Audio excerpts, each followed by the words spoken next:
ఎవరిచ్చారా నీకు డబ్బులు? దేవుడిచ్చాడు. ఎక్కడవరా నీకు ఇన్ని ఆస్తులు? దేవుడిచ్చాడు. ఎందుకురా నీకు ఇన్ని కోట్లు? దేవుడిచ్చాడు. మరి కింద ఉన్నవాళ్ళు నీ దగ్గర ఉన్న గొర్రెలు ఎందుకు ఇవ్వలేదంటే వాళ్ళని నేను కదా కోసుకు తింటున్నాను, వాళ్ళకి ఎందుకు ఇస్తాడు? ఆ గొర్రెలే నాకు దేవుడిచ్చిన డబ్బులు, వాళ్ళను కోసుకు తింటున్నాను కాబట్టి నేను ఈ రోజు కోటలు కట్టాను. వాళ్ళను కోసుకు తినకపోతే నేను ఎక్కడ కోటలు కట్టగలను? దైవ భక్తి లాభ సాధనం అనుకుని ఇలాంటి గారడీలు చేస్తున్నారు. అంటే వీళ్ళందరూ దైవభక్తులా? ఈరోజు సమాజంలో వీళ్ళందరూ దైవభక్తులా? వీళ్ళందరూ బిజినెస్ మ్యాన్లు, పక్కా బిజినెస్ మ్యాన్లు. బైబిల్లో ఎక్కడా లేని సూత్రాలు వీళ్ళు వల్లిస్తారు, బైబిల్లో ఎక్కడా లేని ఆచారాలు వీళ్ళు పాటిస్తారు. మీకు అందరికీ హైదరాబాద్కు చెందినటువంటి ఒక పెద్ద బాధకుని చూపిస్తాను. ఆయన చర్చికి వస్తే ఎలాంటి ఆఫర్లు ప్రజెంట్ చేశాడో, ఎలాంటి ఆఫర్లు వాళ్ళకి ఆఫరింగ్స్ ఇచ్చాడో, వాళ్ళని ఎలా తెలివిగా వాళ్ళ దగ్గర నిలబెట్టుకోవడానికి ట్రై చేశాడో ఒకసారి మీరు తెలివిగా అతని తెలివితేటలు మీరు జాగ్రత్తగా చూడండి. వాళ్ళ చర్చికి వస్తే ఇవన్నీ స్పాన్సర్ చేస్తాడట. అంటే ఒక వ్యక్తిని చర్చిలో నిలబెట్టుకోవడానికి ఎన్ని భయంకరమైన వ్యూహాలు పన్నుతున్నారు. వీళ్ళకంటే చందన బ్రదర్స్ వాళ్ళు, బొమ్మన బ్రదర్స్ వాళ్ళు రైట్, ఒక చీర కొంటో చీర ఫ్రీ ఇస్తాం, లక్కీ కూపన్ బయటకు తీసి కార్ ఇస్తాం, లేకపోతే ఫ్రిడ్జ్ ఇస్తాం, మా దగ్గర చీరలు కొనండి, లేకపోతే కళ్యాణ్ జ్యువెలర్స్ తోడు మా దగ్గర బంగారం కొనండి, బంగారం కొంటే మీకు అవి ఇస్తాం ఇవి ఇస్తాం అని వాళ్ళు పబ్లిసిటీ చేసుకుంటారు. వీళ్ళు కూడా అదే మాదిరి మా టెంపుల్ కి రండి, మా చర్చికి రండి, మా చర్చికి వస్తే ఇదిగో చిరిగిపోయిన చాట్ ఇస్తాం, చీప్ కట్ ఇస్తాం అని తెలివిగా ప్రజలను మోసగించి క్యాష్ చేసుకుంటున్నటువంటి మాయగాళ్ళు. ఒక్కసారి ఇది చూడండి, ఇది వాక్యానుసారమా మీరు ఆలోచించండి. నేనేం విమర్శించట్లేదు, నేను దేవుని పక్షాన బైబిల్ పట్టుకుని సత్యం మాట్లాడుతున్నాను. మీకు నచ్చినా నచ్చకపోయినా నాకు మనుషుల మెప్పు అవసరం లేదు. నేను మనుషుల మెప్పు కోసం ఇక్కడికి రాలేదు. నేను ఎక్కడికి వెళ్ళినా మనుషుల మెప్పు కోసం నేను వెళ్ళను. నాకు అవసరమే లేదా మనుషుల మెప్పు. మీరు నన్ను ఏమనుకున్నా సరే నేను దేవుని పక్షాన మాట్లాడుతున్నాను ధైర్యంగా. మీరు ఒకసారి చూసిన తర్వాత ఇది వాక్యానుసారమా మీరు నాకు చెప్పాలి. దీనికి Chandana brothers, Bommana brothers, Kalyan jewellers వీళ్ళకి వాళ్ళకి తేడా ఏముందో మీరు ఒకసారి నాకు చెప్పాలి. ఇలా ఎరలు వేసి క్రైస్తవుల్ని లాక్కోమని బైబిల్లో ఎక్కడుందో నాకు చెప్పాలి. మీరు జాగ్రత్తగా ఒకసారి చూడండి, వాళ్ళు ఎలా ప్రేరేపిస్తున్నారో మీరు చూడండి.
తీసుకుంటే మీ పుట్టినరోజుకి కేకు, చాకు అన్ని ఈయనే పంపిస్తాడట.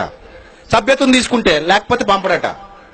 అంటే మీరు కల్వరి టెంపుల్కి వచ్చేయాలి. ఏ సంఘాలలో ఈ కల్వరి టెంపుల్కి వచ్చేయాలి. మీరు ఎక్కడ సంఘాల వాళ్ళైనా సరే మీ బర్త్డే కేక్ కావాలంటే ఇక్కడికి వచ్చేయాలి. తర్వాత మీ పిల్లలకి ఏమైనా పెళ్లిళ్ళు అయితే కల్వరి టెంపుల్లోనే పువ్వులు, డెకరేషన్, స్టేజ్ అన్ని వాళ్ళు ఇస్తారట.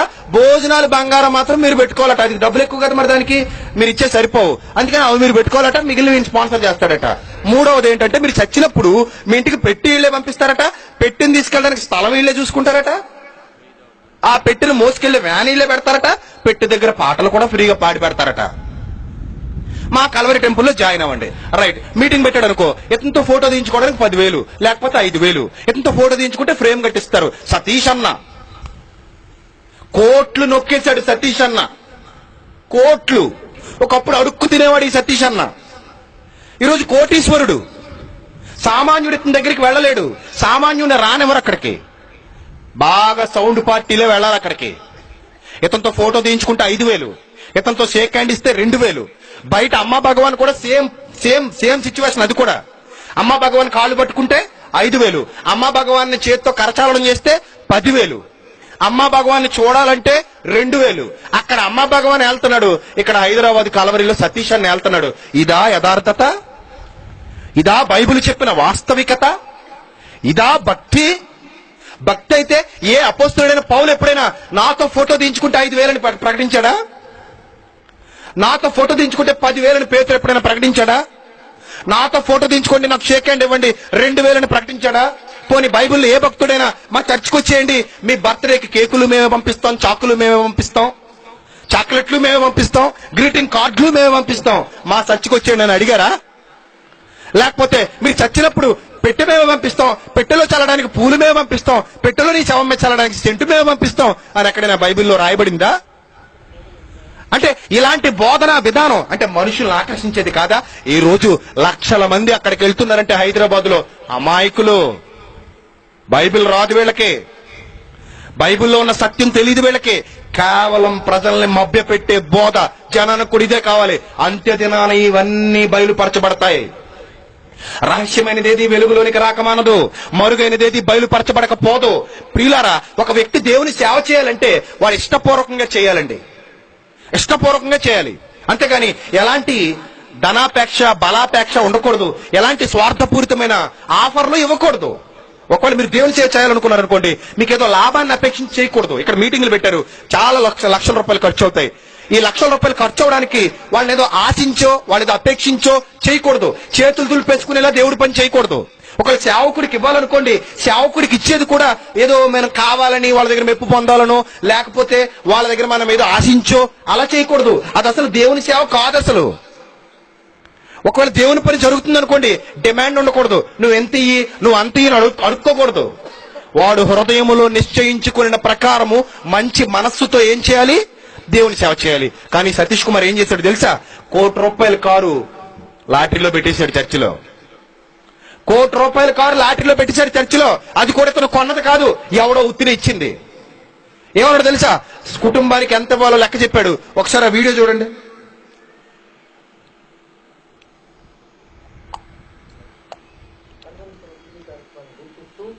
టెంపుల్ కొరకు ప్రార్థిస్తున్న మీ అందరికీ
ఏమండి, దేవుని మందిర నిర్మాణం జరుగుతుంది.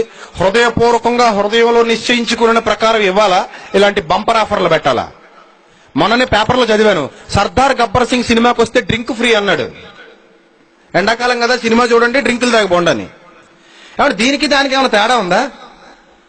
కారు గిఫ్ట్ ఇస్తాడా? ₹1,00,000 ఇచ్చిన వాళ్ళకి డ్రా తీస్తాడు.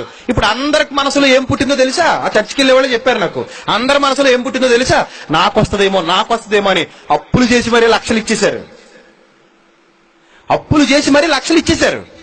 లక్షలు ఇచ్చేస్తే ఒకళ్ళకి ఒక ముసలావిడ పేరు డ్రా వచ్చేసింది. ఆవిడేముందో తెలుసా? నేనేం చేసుకుంటాను బాబు, ఈ కారు నువ్వే తీసేసుకో అంది. చూసారా? అది కూడా గ్యాంబ్లింగేనట. ఆ ముసలావిడ పేర కారు రావడం, మళ్ళీ ఆవిడ తిరిగి టెంపుల్కి ఇచ్చేయడం, అన్ని గ్యాంబ్లింగ్. లక్షల లక్షలు దోచేశారు. ఈరోజు దేవుని సేవ పేరుతో జరుగుతున్న అన్యాయాలు, అక్రమాలు, ఇది వాక్యానుసారమా? బంపర్ ఆఫర్లు పెట్టొచ్చు అలాగా? అప్పుడు ఏమనుకుంటారు? నీకు రావాలి, నీకు రావాలి, నాకు రావాలి, నాకు రావాలి. స్వార్థపరులైపోరా ప్రజలు? ఇంకా ఇంకా స్వార్థం పెరిగిపోదా ప్రజల్లో? ఈ లోకం మీద వ్యామోహం పెరిగిపోదా? ₹1,00,00,000 కారు ఎవరికి చేయదు? 1,00,000 పెడితే ₹1,00,00,000 వస్తుంది. అప్పుడు వాళ్ళందరూ నట ప్రతిరోజు ప్రార్థనలో, ప్రభువా డ్రా నాకే తగలాలి ప్రభువా, సతీష్ అన్నవాడిని కారులో నేనే తిరగాలి ప్రభువా, ₹1,00,00,000 కారు ప్రభువా, అప్పు చేసి 1,00,000 ఇచ్చాను ప్రభువా, నాకు వచ్చేలా చూడు ప్రభువా అని అందరూ ప్రార్థనలు చేశారు. ప్రియులారా, మోసం కాదా? మోసం కాదా ఇది? మోసం. ఒక గౌరవప్రదమైన హోదాలో ఉండి దేవుడు ఇంత గొప్ప అవకాశాన్ని ఇస్తే 100 మంది ప్రజలు మన ఎదురుగా కూర్చుంటుంటే వాళ్ళను మోసగించడానికి ఎందుకండి సాతాను ఇలా మనిషిని ప్రేరేపిస్తుంది? ఎందుకండి ఇలాంటి వాళ్ళందరూ సాతాను మాయలోనికి వెళుతున్నారు? ఎందుకండి ప్రజలు ఇలాంటి వాళ్ళని నమ్మి మోసపోతున్నారు? ఏం అర్థమైందండి ప్రజలకి? ఇలాంటి నీచమైన కార్యాలు ఎందుకు చేయాలి? ఏ దేవుని మీద ఆధారపడి విశ్వాసంతో కార్యక్రమాన్ని ప్రారంభించలేడా? మామూలుగా ప్రజలను అడగలేడా? మీకు తోచినంత ఇవ్వండి అని చెప్పలేడా? ఇలాంటి బంపర్ ఆఫర్లు ప్రకటించి క్యాష్ చేసుకోవాలా? ప్రజల్ని దారి మళ్లించాలా? దేవుని యందు నిజంగా విశ్వాసం ఉంచితే ఆ కార్యం దేవుడికి ఇష్టమైతే ఎవరొక్కరు హృదయాన్ని దేవుడు ప్రేరేపిస్తాడు కదా. దేవుడు ప్రేరేపించి వాళ్ళ హృదయాన్ని వాళ్ళకి మనసుకు నచ్చినంతగా ఇస్తారు కదా. అప్పుడు కొంత లేట్ అయినా నిర్మాణం చేసుకుంటారు కదా. లేదు, అలా కాదు. బంపర్ ఆఫర్లు ప్రకటించాలి, క్యాష్ చేసుకోవాలి, జనాన్ని దారి మళ్లించాలి. ఇది దయ్యపు ఆలోచన కాదా? ఇది వాక్యానుసారమైనదా? ఈరోజు ఎంతో మంది, ఇతను ఇప్పుడు సమాజానికి మన ఆంధ్రప్రదేశ్ లో ఇతను పెద్ద భక్తుడు, ఇతను వస్తున్నాడంటే జనాలు ఇతనితో ఫోటోలు తీసుకోవడానికి ఎగబడేవాళ్ళు. ఎందుకు? ఇతను పెద్ద భక్తుడని చాలా మంది అవుతున్నాడు. భక్తి ముసుగులో ఉన్న స్వార్థపరుడు, భక్తి ముసుగులో ఉన్న స్వార్థం అది. కనుక వాక్య విరుద్ధమైన భావాలు, వాక్య విరుద్ధమైన ప్రకటనలు, వాక్య విరుద్ధమైన ఆలోచనలు. ప్రియులారా, ఒక్కసారి మనసు పెట్టి ఆలోచించండి. ఈరోజు క్రైస్తవ సమాజం ఎలా ఉందో మీకు అర్థమవుతుంది. నానాటికి క్రైస్తవ సమాజం ఎటు పోతుందో మీకు అర్థమవుతుంది. దేవుడంటే భయం లేకుండా ఎలా మారిపోయారో మీకు అర్థమవుతుంది. భక్తి భావాలు లేకుండా విరక్తి కలిగించే ఇలాంటి దౌర్భాగ్యకరమైన కార్యక్రమాల్లో ఎలా నిమగ్నం అవుతున్నారో మీకు అర్థమవుతుంది. ప్రజలను ఎలా దారి మళ్లిస్తున్నారో మీకు అర్థమవుతుంది. ఎక్కువ మంది పాతాళ గుండానికి వెళ్ళిపోయేలా ఎలా ఉన్నారో మీకు అర్థమవుతుంది. కల్పనా కథల వైపుకు తిరుగు కాలం వచ్చును అన్న దేవుని మాట ఎంత వాస్తవమో మీకు అర్థమవుతుంది. ఇవన్నీ మీరు కళ్ళతో చూస్తే అర్థం కావు. మనోనేత్రాలు వెలిగించుకుని వాక్యపు లోతుల్లోనికి వెళితే ఈరోజు క్రైస్తవ్యం ఎలా ఉందో మీకు అర్థమవుతుంది. ప్రియులారా, ఈ గారడీవాడు అనేక గారడీలు చేసి మహాశక్తి అనిపించుకున్నాడు. ఆ తర్వాత వీడిదంతా గారడీ అని ప్రజలకు తెలిసిపోయింది. పేతురు, యోహాను లాంటి భక్తులు అక్కడికి వచ్చారు. అక్కడికి వచ్చి వీడి బ్రతుకంతా బయట పెట్టేశారు ఈ గారడీ సీమంది. అప్పుడు ఏం చేస్తున్నాడు తెలుసండి? వాళ్ళ దగ్గరకు వచ్చి మళ్ళీ బేరాలాడుతున్నాడు. చూడండి, అపోస్తలుల కార్యాలు 8వ అధ్యాయం 17వ వచనం చూడండి ఒకసారి. బైబిల్ ఏం రాయబడిందో?